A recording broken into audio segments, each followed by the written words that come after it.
Shalom, saya Luna Bahabol dari Teknik Sipil Program Studi D3 ingin memaparkan makalah saya. Di sini saya mengambil makalah dengan judul Pelanggaran Hak Asasi Manusia atau HAM di Papua. Latar belakang dari makalah saya ini adalah hak merupakan instrumen normatif yang melekat pada setiap manusia sejak dari dalam kandungan sampai akhir kematiannya. Di dalamnya tidak jarang menimbulkan gesekan-gesekan antara individu dalam upaya pemenuhan HAM pada diri sendiri. Hal inilah yang kemudian bisa memunculkan pelanggaran hak asasi manusia seseorang individu terhadap individu lain, kelompok terhadap individu ataupun sebaliknya. Nah, setelah reformasi tahun 1998, Indonesia mengalami kemajuan dalam bidang penegakan HAM bagi seluruh warganya. Instrumen-instrumen HAM pun didirikan sebagai upaya menunjang komitmen penegakan HAM yang lebih optimal. Namun sering dengan kemajuan ini, pelanggaran HAM kemudian juga sering terjadi di sekitar kita. Untuk itulah saya menyusun makalah yang berjudul Pelanggaran Hak Asasi Manusia. Untuk memberikan informasi tentang apa itu pelanggaran HAM, identifikasi masalah sesuai dengan judul makalah ini, pelanggaran hak asasi manusia di Papua, maka masalah yang dapat diidentifikasi sebagai berikut. Yang pertama adalah jenis-jenis pelanggaran HAM menurut hukum. Apa saja jenis-jenis kekerasan yang terjadi di Papua? Apa saja kasus-kasus pelanggaran HAM di Papua?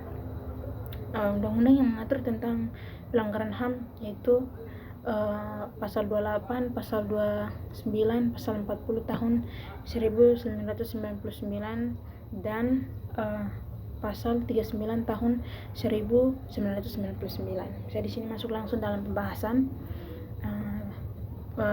Pengertian daripada HAM itu sendiri adalah menurut hukum, yaitu menurut pasal 6 nomor tahun pasal 39 tahun 1999 yang dimaksud dengan pelanggaran hak asasi manusia adalah setiap perbuatan seseorang atau kelompok termasuk aparat negara baik disengaja maupun tidak disengaja atau kelalaian yang secara hukum mengurangi atau menghalangi atau membatasi dan mencabut hak asasi manusia seseorang atau kelompok yang dijamin oleh undang-undang dan tidak dapat dikhawatirkan untuk memperoleh penyelesaian hukum yang adil dan benar berdasarkan mekanisme hukum yang berlaku.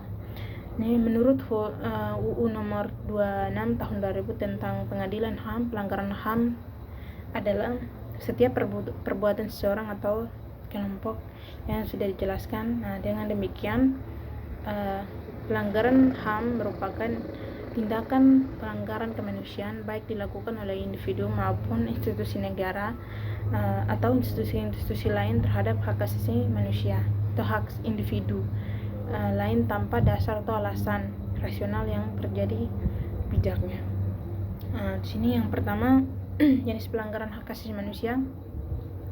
Pelanggaran hak asasi manusia dikategorikan dalam 3 jenis, yaitu yang pertama kasus pelanggaran HAM yang bersifat berat, meliputi pembunuhan massal atau genosida. Genosida adalah setiap perbuatan yang dilakukan dengan maksud untuk menghancurkan atau memusnahkan seluruh atau sebagian kelompok, bangsa, ras atau etnis dan agama dengan cara melakukan tindakan kekerasan. Ini dijelaskan dalam Undang-Undang nomor 26 tahun 2000 tentang pengadilan HAM. Kedua, pelanggaran hak menentukan nasib sendiri. Pelanggaran HAM ini juga merupakan praktek pembunuhan produk hukum itu sendiri yang mana disahkan oleh Perserikatan Bangsa-Bangsa atau PBB. Kebebasan hak menentukan nasib sendiri melalui satu orang satu suara atau one man one vote merupakan catat hukum internasional yang sampai sekarang masih disuarakan oleh orang Papua. Sering ini ada bertanya-tanya mengapa orang Papua mau merdeka dari Indonesia atau mau lepas. Kita bisa lihat dari pelanggaran HAM yang terjadi di Papua pada tahun-tahun lalu yang belum juga diselesaikan, yang belum juga pemerintah menyelesaikan pelanggaran HAM berat yang terjadi. Nah, yang ketiga adalah kejahatan kemanusiaan. Kejahatan kemanusiaan adalah suatu perbuatan yang dilakukan berupa serangan yang ditunjukkan secara langsung terhadap penduduk sipil, pengusiran penduduk secara paksa, pembunuhan, penyiksaan, perbudakan, pemerkosaan, dan lain-lain. Nah, kasus-kasus pelanggaran HAM yang bisa meliputi pemukulan, penganiayaan, pencemaran nama baik, menghalangi orang untuk mengekspresikan pendapatnya, dan menghilangkan nyawa orang lain.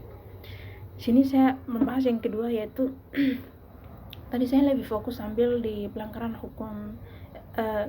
hak asasi manusia yang berat. Nah, di sini saya membahas tentang peristiwa-peristiwa pelanggaran hak asasi manusia yang terjadi di Papua.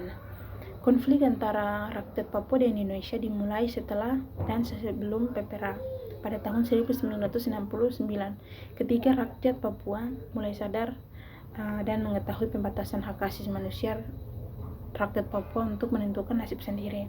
Pelanggaran hak asasi manusia yang terjadi dalam interaksi antara aparat pemerintah dengan masyarakat dan antara warga masyarakat.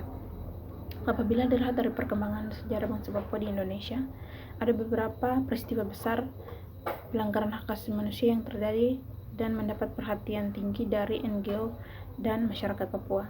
Akar persoalan dasarnya tuntutan rakyat Papua mengenai hak asasinya untuk menentukan nasib sendiri ada 3, yaitu yang pertama, pengabaian masyarakat internasional dalam pelaksanaan Acts of Free Choice yang tidak demokratis dan tidak adil dan penuh dengan pelanggaran hak asasi manusia. Yang kedua, berbagai pelanggaran HAM yang terjadi secara sistematis, pembunuhan, pemerkosaan, penyiksaan, dan implikasi sosial lainnya, seperti perampasan tanah adat, perusakan lingkungan, degradasi budaya sebagai hasil militarisme, kebajikan pembangunan, transmigrasi, pembangunan HPH, turisme dalam selama berintegrasi dengan Indonesia. Yang ketiga, krisis identitas sebagai ras Melanesia di negara sendiri akibat kebajikan pemerintah yang mengandung elemen-elemen genosida, rasisme, dan pengabaian terhadap kultur, sehingga tingkat pertumbuhan penduduk pribumi Papua sangat lambat. Indonesia juga memperlakukan Papua sebagai daerah operasi militer atau DOM.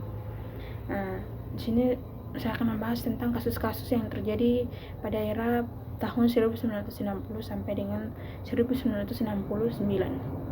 Peristiwa yang kita banyak tahu yaitu peristiwa Manokwari pada 28 Juli pada tahun 1965, perlawanan Ferry Awom dan Mandachen di Manokwari yang menelan banyak korban di pihak sipil. Reaksi atas perlawanan yang dilakukan oleh gerilyawan Tentara Nasional Indonesia melancarkan operasi militer tersebut setelah menewaskan ratusan rakyat sipil dan dilakukan penangkapan massal, kemudian dibebaskan setelah PPRA pada tahun 1970. Perlakuan ini yakni tidak hanya kepada Ferry Awam dan Mandachen dan warga sipil di Manokwari, tapi ini juga terjadi pada perempuan dan anak-anak, yakni anak perempuan yang umur 14 tahun yang ditangkap dan dijadikan budak seks. Kasus lain yakni pada Kamis 3 Maret 1968, Kampung Wodu dibakar. Semua rumah masyarakat dan harta benda, gedung gereja dan gedung sekolah dibakar. Hewan peliharaan ditembak dan dimusnahkan. Berita ini saya dapat dari LSM Papua di internet yang dilaporkan pada tahun 2012. Lokasi lain yang terjadi pelanggaran hak asasi manusia pada era tahun 1000-an yaitu di Paniai, di Kabupaten Paniai, Kabupaten Dogiai, Kabupaten Deiyai pada Mei 1963.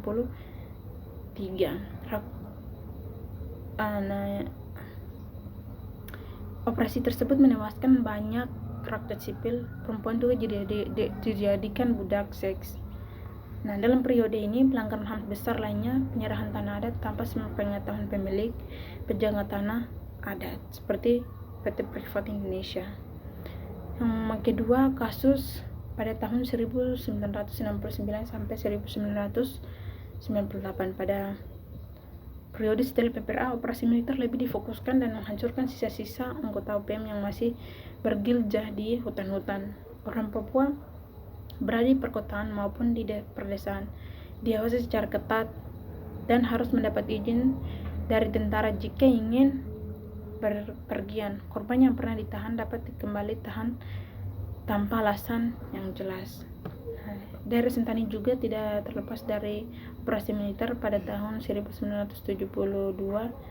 Ini menembak mati 10 penduduk setempat dan 10 warga lainnya di Telaga Maya, Sentani, Jayapura.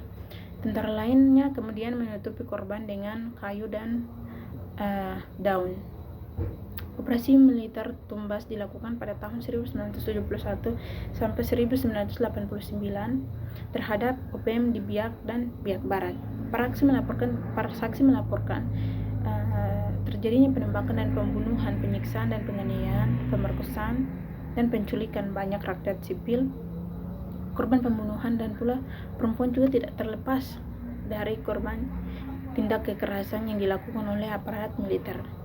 Hasil penelitian Asian Human Rights menyebutkan pada tahun 1977 sampai 1978 di Pegunungan Tengah Papua Barat mengalami penindasan yang luar biasa melalui operasi darat maupun udara.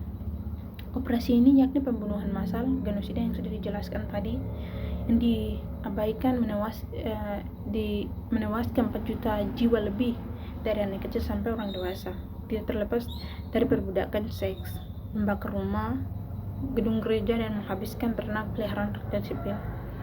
Pada tahun 1980, operasi tentara menargetkan pada saat banyak masyarakat ditembak dan dipukul, dipenjara. Pada operasi tersebut, rakyat ditahan sampai dibunuh dengan cara diikat dengan tali, digantungkan, kemudian besi yang sudah dipanaskan atau dibakar di api sampai merah, lalu mereka masukkan besi panas tersebut melalui anus hingga keluar lewat mulut.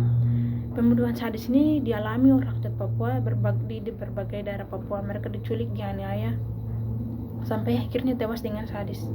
Pembunuhan terhadap tokoh antropolog Papua seperti Arnold Kalmesak pada 26 April pada tahun 1984.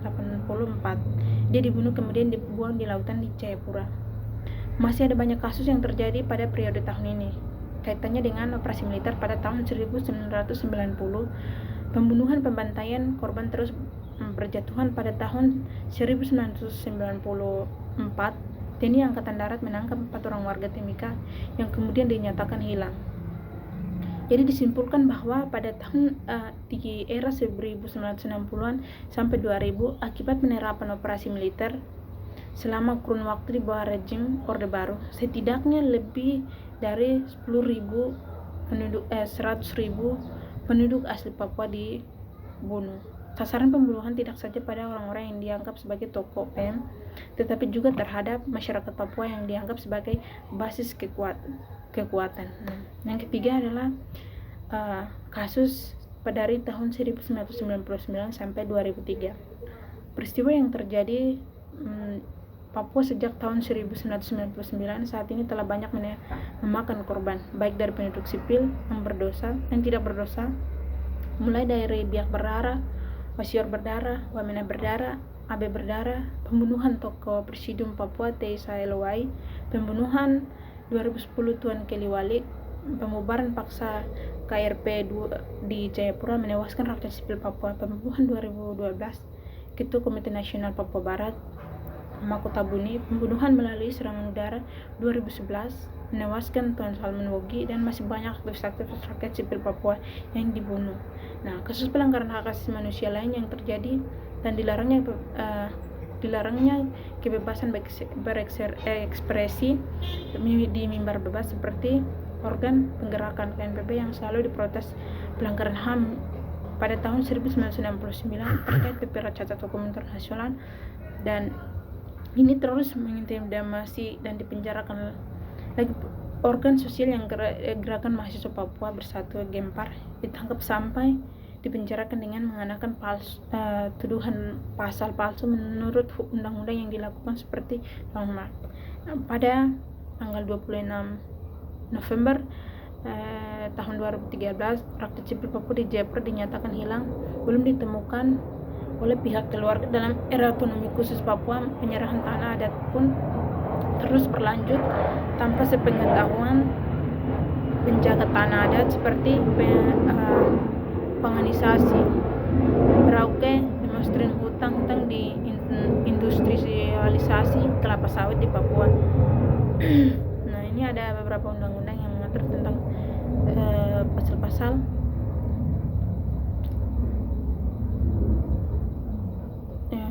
di sini. Saya langsung masuk di upaya yang harus diambil oleh pemerintah Indonesia untuk yang terjadi pelanggaran hak asasi manusia di Papua ini adalah melihat pelanggaran HAM di Papua terus berlanjut, maka upaya mengatasi perlu keterlibatan Perserikatan Bangsa-Bangsa atau PBB untuk menyelesaikan konflik berkepanjangan di Papua atau One Man One Vote. Masih catat hukum internasional berkepanjangan. Nah, sebagian kelompok masyarakat sipil menilai pendekatan keamanan bukanlah pendekatan yang tepat untuk mengatasi konflik-konflik dan pelanggaran HAM yang terus terjadi di Papua yang memakan banyak korban jiwa. Nah, sebagian kalangan masyarakat juga menilai untuk melakukan dialog antara Papua dan pemerintah Indonesia. Namun tidak hanya cukup untuk melakukan dialog, tapi harus pemerintah melihat akar permasalahan yang terjadi di Papua seperti pelanggaran hak asasi manusia yang terus terjadi di Papua. Nah, pelanggaran hukum di Papua ini tidak bisa diselesaikan dengan pembangunan infrastruktur ataupun sebagainya, tapi pemerintah harus peka untuk melihat pelanggaran HAM yang terus terjadi dan harus menyelesaikan pelanggaran hak asasi manusia yang sudah terjadi pada era-era yang sudah dijelaskan dalam makalah saya ini. Kesimpulan daripada makalah saya adalah HAM adalah hak dasar yang dimiliki oleh setiap manusia sesuai dengan kiprahnya. Setiap individu mempunyai keinginan agar HAM-nya terpenuhi. Tapi satu hal yang perlu kita ingat bahwa jangan menindas HAM orang lain dalam kehidupan bernegara. HAM diatur dan dilindungi oleh undang-undang nasional maupun undang-undang hak asasi manusia internasional oleh PBB, di mana setiap bentuk pelanggaran HAM baik yang dilakukan oleh seseorang, kelompok atau suatu instansi, bahkan suatu negara akan digugat kembali oleh pihak korban. Semua pelanggaran HAM yang terjadi maupun terus terjadi di Papua merupakan akibat dari pembatasan hak menentukan nasib sendiri rakyat Papua. Demikian makalah saya. Terima kasih.